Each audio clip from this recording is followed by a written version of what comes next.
Alright, hey guys, welcome back. This is the open box review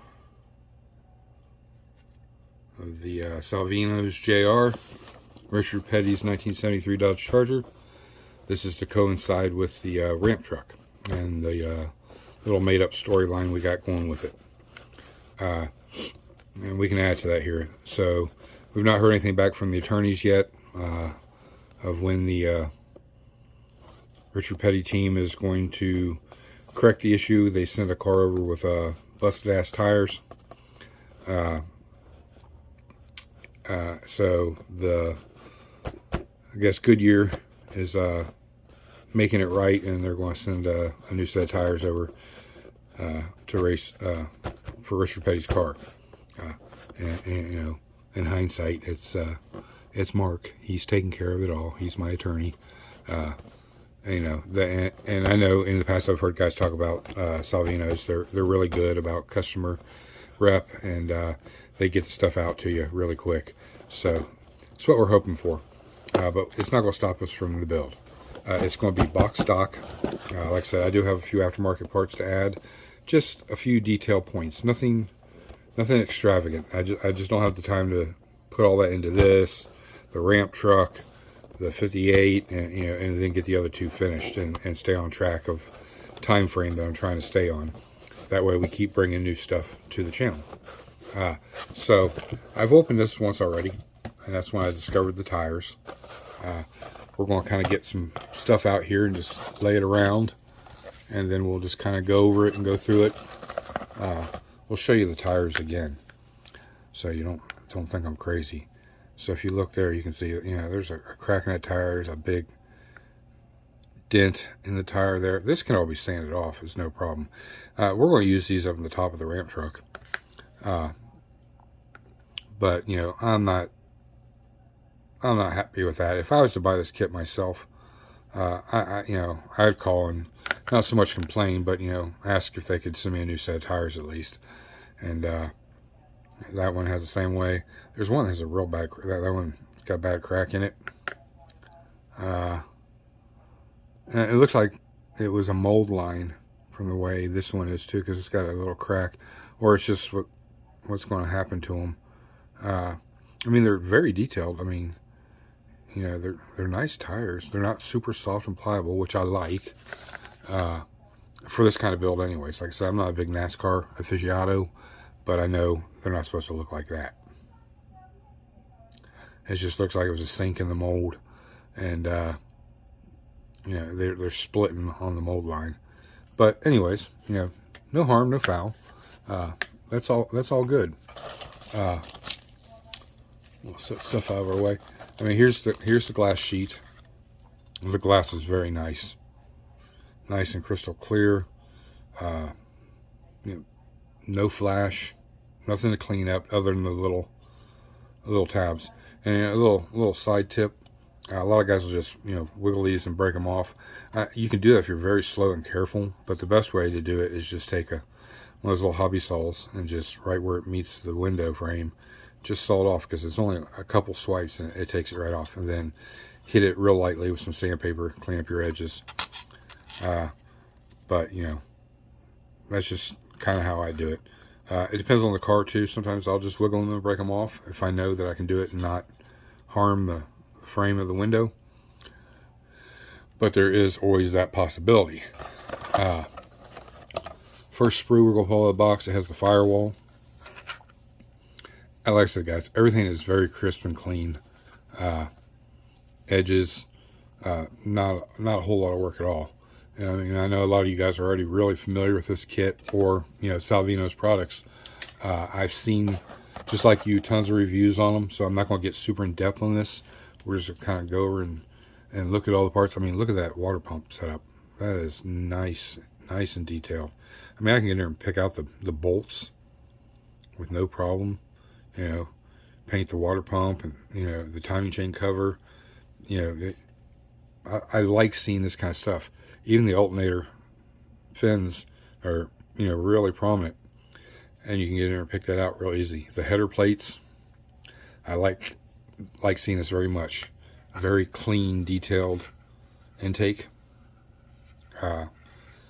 Valve covers. You know, I'm assuming this is a 426 Hemi, or not Hemi, but just 426. I could be wrong. Like I said, I don't know everything to know about Mopar, but I do know I love these kind of headers, these two-piece headers. I think if they're put together right and prepped and sanded, they are one of the best looking headers they can get, and they're easy to retrofit to other cars. If you're having struggles trying to fit a bigger engine or a different engine into a kit, you don't always have the access. And these, since they sweep out, sweep down, and sweep back sharp, you can fit these in real tight spots, and they work well. I'm assuming this is the oil pan, flat oil pan. There's the intake plenum right here, my thumb is, and then the intake. It's nice. This is also like very similar to the dual carb setup, which is nice. And I mean, I guess if you wanted to take this engine and put something else, you could, put a little piece of styrene down in there and set your two carbs on there, and nobody'd be none the wiser as long as you sealed up the edges very well. But the distributor, see, this is a Debbie Downer for me. There's no reason why nowadays, with today's technology, when they make these things, that they couldn't vamp that up and already have them pre-drilled or holes in them for you to stick your little wires down in there to run your spark plug wires. Now you try to pin vise that, I'm telling you what, I mean, the little hole is there.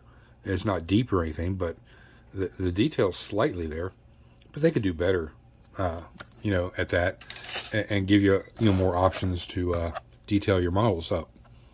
I mean, 3D printing is coming, leaps and bounds, and I hate to say it, but before long, I mean, 3D model companies are going to be the wave of the future. It seems like, because the stuff you can get is just super detailed. I mean, here's a good example.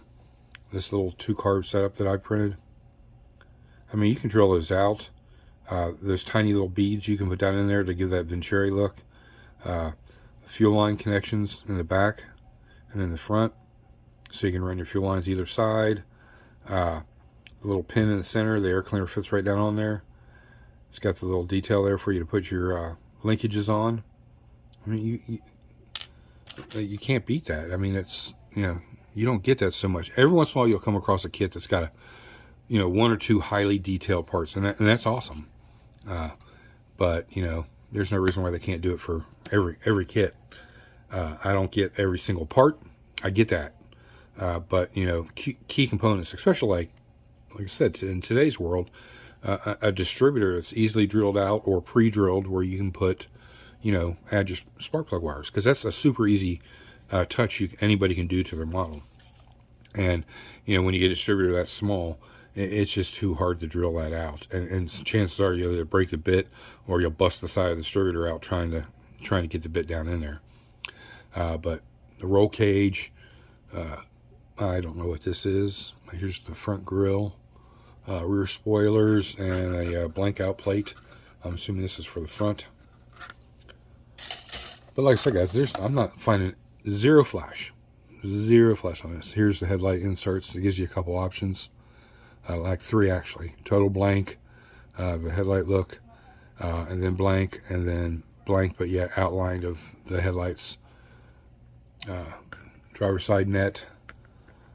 We may make this from scratch using real ribbon. It's something I've wanted to try, and I'll have it hanging over the driver's side door if I do it. But that's another option I've been thinking about and trying to work with and play with off camera to see if I can come up with something that'll work and look right. This is, to me, the holy grail part of the whole kit. This chrome is absolutely gorgeous. It looks like smoked chrome. It's not over shiny, but it's just shiny the right way. I mean, if you compare this, I don't have any open, but if I compare this to a kit chrome, this would be super dull compared to it. And I love that in that carburetor. See, that's what I'm talking about. Look how detailed that carburetor is. It's like the one I just showed you that was 3D printed. I mean, that detail's there. I mean, they they kind of ruin it by throwing all that chrome over top of it. It makes it thicker and covers up a lot of the detail, but you know, you can work with this. This is very workable. And then looking down inside there, you can see the Venturis. Let's see if I get close enough, if that'll focus. Yeah, there you go. You can see the Venturis down in there. A little panel line wash down in there. You know, and paint the carburetor the right way. Maybe leave the top of it chrome, just for looks. Valve covers, they look just like, you know, a real chrome valve cover would look. Not over the top, not you know, not enough. It just right. The rims, you know, I like to say, if you look at the box art, they look silver. You know, in looks. See, I mean, and that's the other thing. I don't know if you can see through that or not. Yeah, there you go. You can kind of see. It's a big difference. To me, I'm kind of a big chrome guy. I do like the matte black look too. But something like this, you know, hands are on these things all the time. Every time they pit, every time they tear the car apart and do work, their hands are all on it. That painted silver look is I don't like it. I may dull coat these and see if they look somewhat like that, then I'll be happy. I'm not painting them, but I would be willing to dull coat those. But that is a good looking chrome tree, man. Several options. I don't know which ones I'm going to go with yet, guys. I'll just probably wing that. There's a piece of the exhaust. Let me get some of this plastic out of the way. There's the seat and fuel cell. It's like a multiple piece fuel cell. Get it out. And I'm cool with that. You know, you got to add the top plate, the inlet tube, and all that. You could work with this very easily. Dress it up a little bit. I like to save the sprues off photo etch parts because the bands are in different widths, and some of them are long enough and skinny enough. I can take those, clean them up real nice, polish them up, and then I can take that and, you know, glue it down and then bend it and go over top. Same way over on this side, and add a real strap to that, and, you know, almost three-dimensional, make that look of having real straps. The possibilities are endless. The seat, I'm not a huge fan of this seat. Hey, it's got molded in. We may put a set of my racing seats in it, or just one racing seat actually. It's a little more new aged, and we are building the car, so you know we can make a few changes, little executive decisions, and that's not really hampering the box stock aspect of it. Oh, that's my thing. There's the directions. Directions are pretty, you know, they're neat and clean because they're, you know, it's on shiny paper. They've been updated, and they're nice, and they're, you know, they're informative, I guess is the word I'm looking for, on where things go and what color they should be painted. And we will be using these because, like I said, I've not built a NASCAR kit in, you know, 30 years, so I have no clue. Now, I did find some flash on this sprue, but it's not hampering nothing. You know, it's all here in the center, just on connection points. That's not bad. The parts themselves around the edges, there's no flash. Very nice, clean. There's another net. There's the cylinder heads. The back half. And you know, guys that do the like the Pro Mods and Pro Touring, you know, these are perfect to use because they accommodate a wider tire and keep them underneath the wheel wells. And then, you know, just grafting this into your frame or using the whole frame, because I mean, this is all up here. This is all custom too. You know, this is a custom built race car. It's not, you know, a factory driven 73 Dodge. It's just the body, the shell. Everything else is custom built. You know, it's got that wide tunnel, so you could easily fit a Linko down in there if you're building a Pro Mod. So, you know, possibilities are limitless. But there's the fire tank, water pump, or timing chain cover, shocks. There's the upper control arms. I really like these. These are great for other kit bashing. The pedals. They're nice. And, you know, believe it or not, I like getting a smooth one like this because I could add the Detail Masters plates over top of them and add a little bit of realism to them. Steering wheel is exactly what you would expect, just racing steering wheel. Nice clean block transmission. I'm assuming these were 4 speeds back in the day by looking at the cover, side cover. Leaf springs, and then the differential. Then I like that they have the back plate here, and then the hog head here. So you can really detail paint these up good. And the accessibility of mounting the, well, we'll look at this side. Yeah, this side of the differential pump and belt and pulley would go, you know, out over the face of the hog head. The pulley would get mounted, and then the drive shaft goes into that pulley. Then there's a belt that goes around it to a pump. That pump will pump out of the differential, up through the pump, into the cooler, and then from the cooler back into the diff. And that's how, you know, at 200 miles an hour, they're keeping those differentials from burning up and seizing up, is keeping that fluid, that gear oil, cooled down. So we do have that aftermarket part to put on there. And I will show that once. I haven't done my shopping in my own store here to get all those parts together for this. I just got done shopping for the 58 Impala, and you know, of course, I went down a rabbit hole. And we'll go over that when we're done here. But yeah, here's the other half of the headers. Like I said, I love these type of headers. I know some guys probably don't care for them, but I do. I don't care for this exhaust dump, but you know, it's still a cool feature. I don't know what this little gizmo here is. I'll have to read the instructions. But you know, it's got like all the electronic boxes that'd be on the floorboard. We may run some wires from this, just a spot of detail inside. I want kind of a little detail underneath, a spot of detail inside, and a little spot of detail underneath the hood. Just for looks. And if I do take it to a show, at least it gives it a little something extra.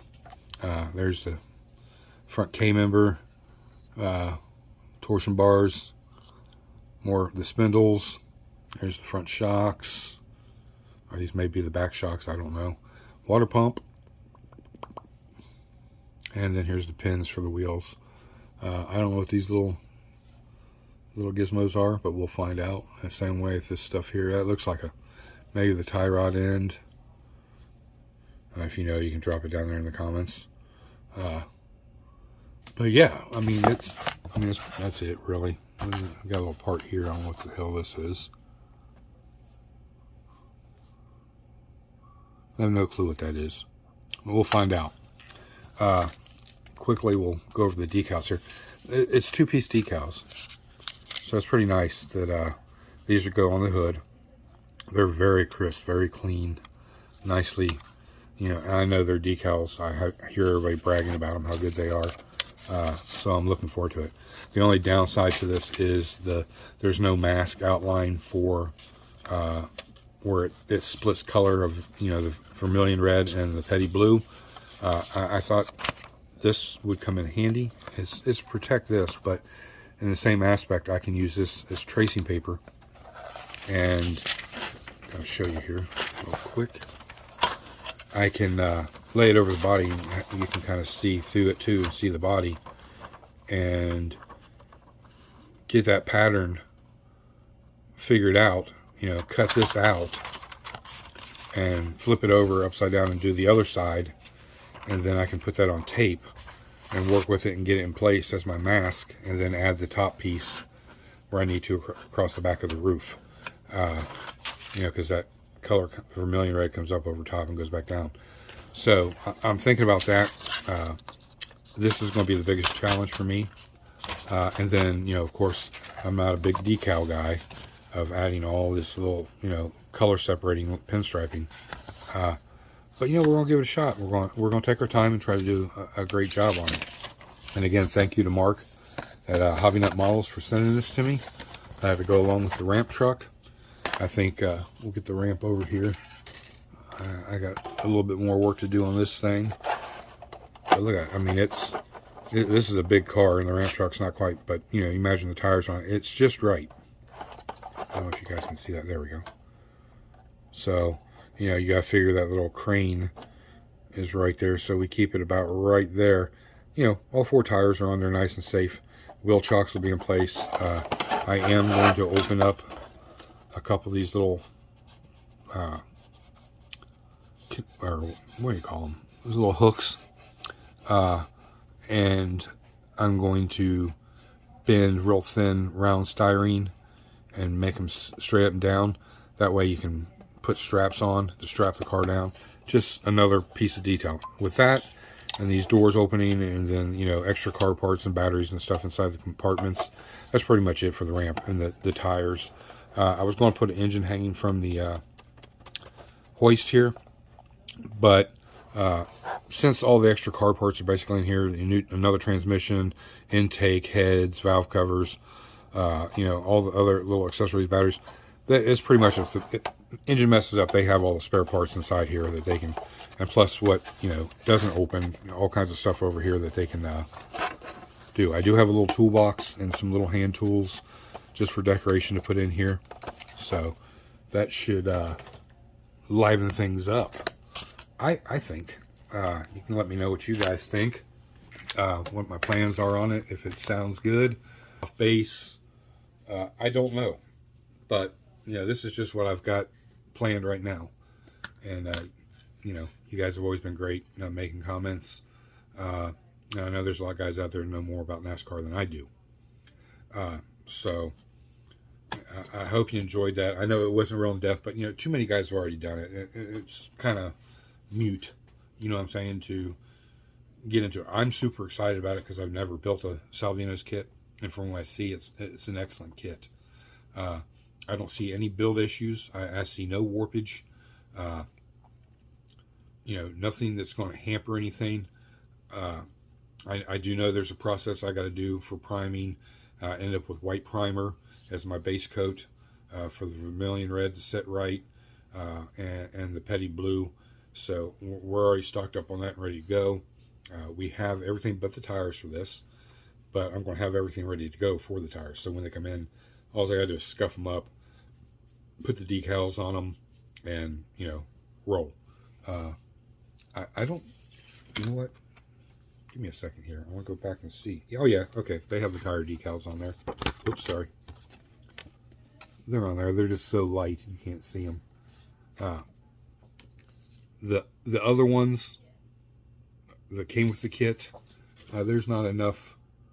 There's only 4 decals here. I'm going to look through my parts. I have a drawer full of just decals from what's left over, what I don't use, what I've bought.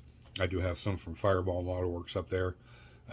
Just maybe to throw some white letters on the other tires. And I'll use I got a tiny little yellow pen. I may write on there right front, left rear, right rear type of thing, just for, you know, detail. Because that's the key thing, is little don't have to be over the top. Just little key points of detail in the right areas, and it gives it the wow factor. So, I mean, you take a ramp truck that's got tires up here, and then there's nothing to it, just tires sitting there.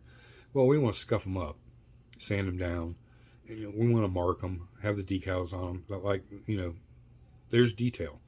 The ramp, by opening up some of those little D fasteners, or D clips, and just real quick, just bending some tiny little styrene rod and gluing it in place there.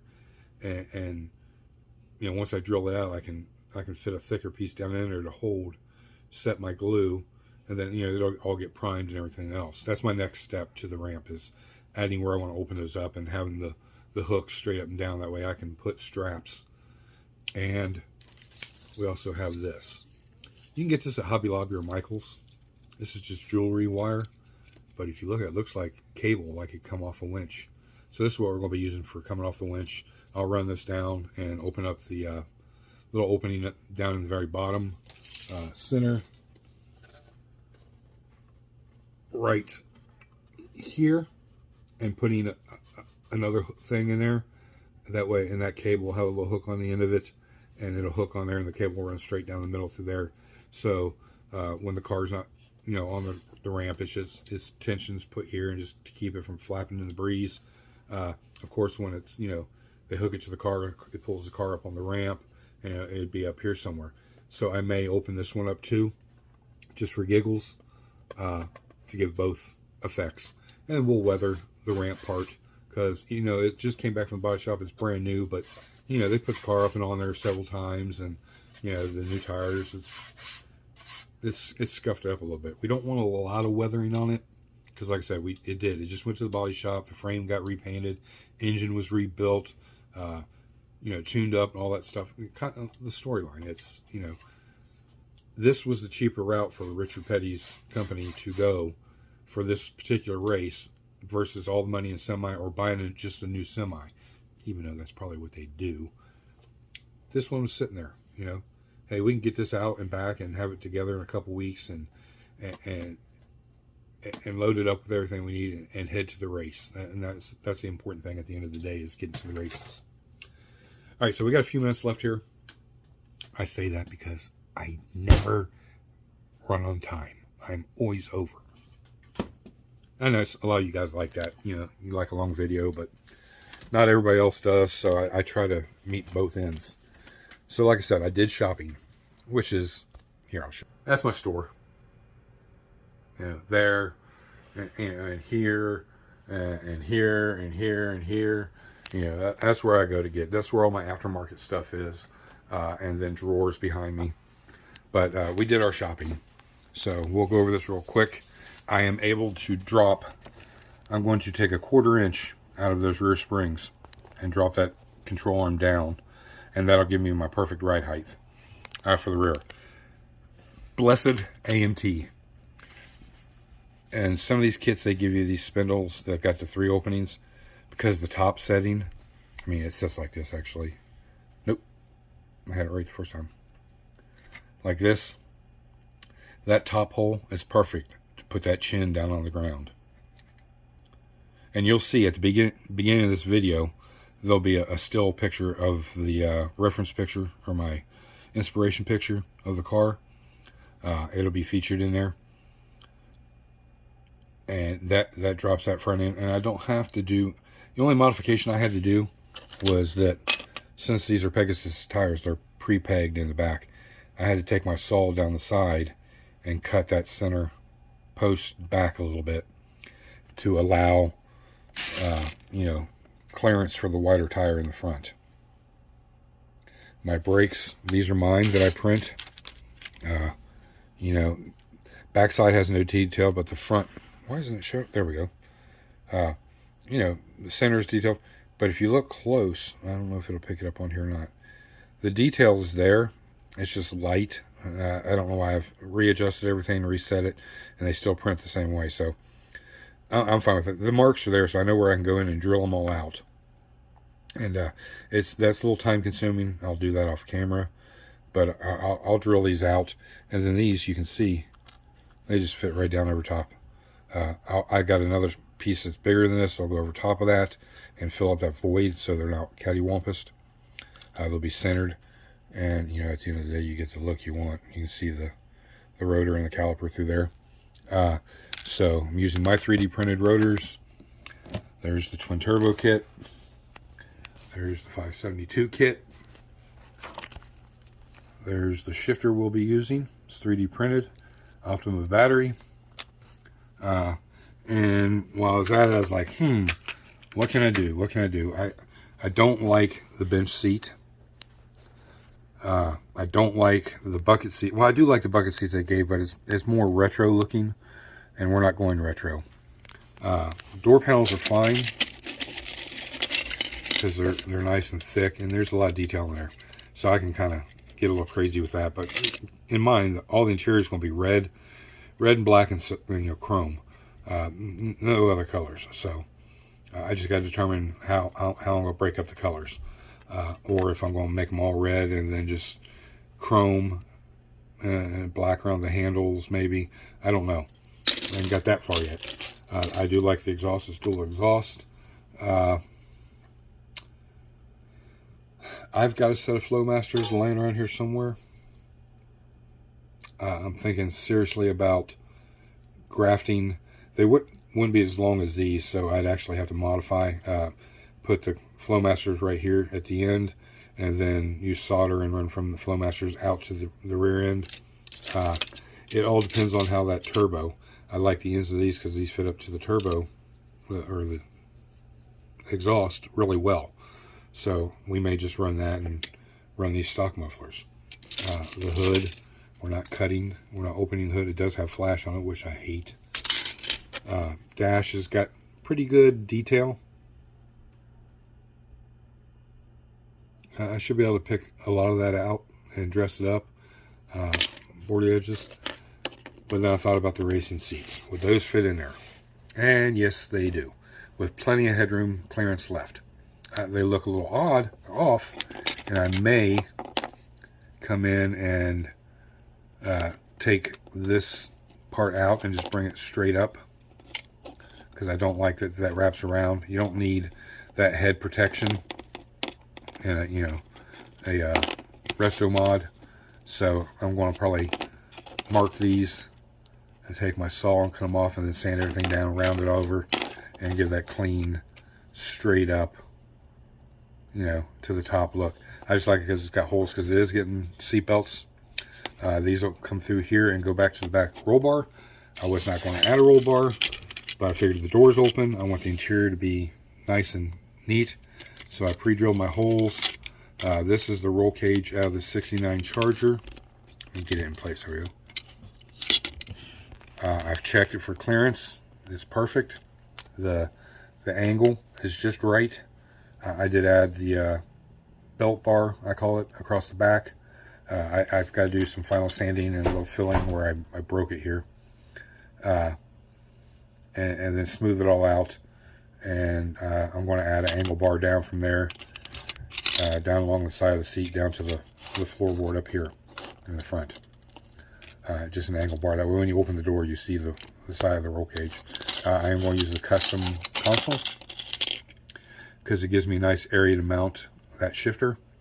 And it has some extra, little spark of detail in there. These are all going to be like toggle switches for, different things. Maybe he's got nitrous in the trunk. You can turn the nitrous on. Whatever. But, so the only modification I got to make is cut those rear springs down. The front springs are going to get cut to 1/8 of an inch.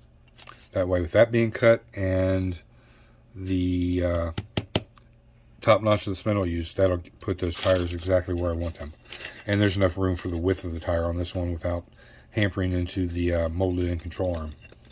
The bottom control arm is just like that. It's all one piece. But it is thin, which I like.